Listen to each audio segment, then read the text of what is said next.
Well, interest rates are going up again as the economy gets hotter. The Federal Reserve on Wednesday lifted its benchmark rate, the second hike this year. And joining me right now is Ron Hart. He's the managing director and a financial advisor with Morgan Stanley. So what did you get out of yesterday's announcement and press conference by the Feds? Yeah, the economy's doing well, like we thought. We have a 3.8% potential GDP in the next quarter. They're getting ahead of it by raising rates.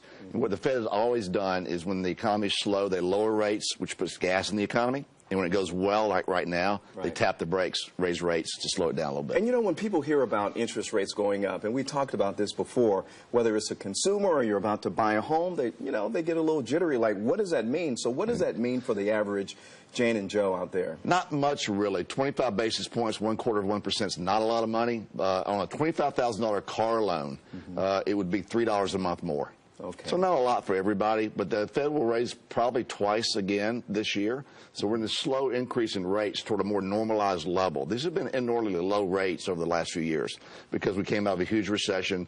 The Fed kept rates really low just to stimulate the economy, and it's done a good job. Tax cuts have stimulated the economy in a big way that's taken off right now. So let's talk about the state of the economy. Right now, unemployment rate is low, a lot of jobs out there throughout the U.S. of A. So what is the state right now? 3.8% unemployment, the lowest since 1969. There are more jobs out there than there are people applying for them. So if you're staying at home working, it's your fault, I think, these days. There's a lot of jobs out there in a growing economy. Now, what we'd like to see, and we are starting to see, is wage inflation. The middle class really has not benefited the last 10 years of this big increase in the economy.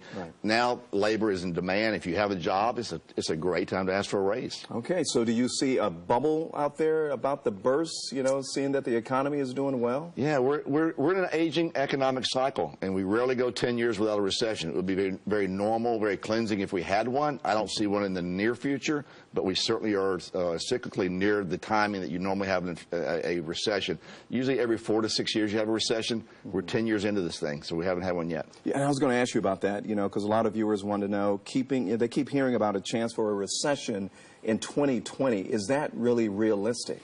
More now than it was a few years ago, but what you could argue is the economy hasn't grown very fast the last 10 years. It's starting to grow now, so we could forestall a recession for a while. You have more metrics now, more data-driven decisions by the Fed and other people, so it may stave off a recession because we're smarter than we've ever been. All right, Ron Hart, thanks a lot. We really appreciate that, sir. Good to be here.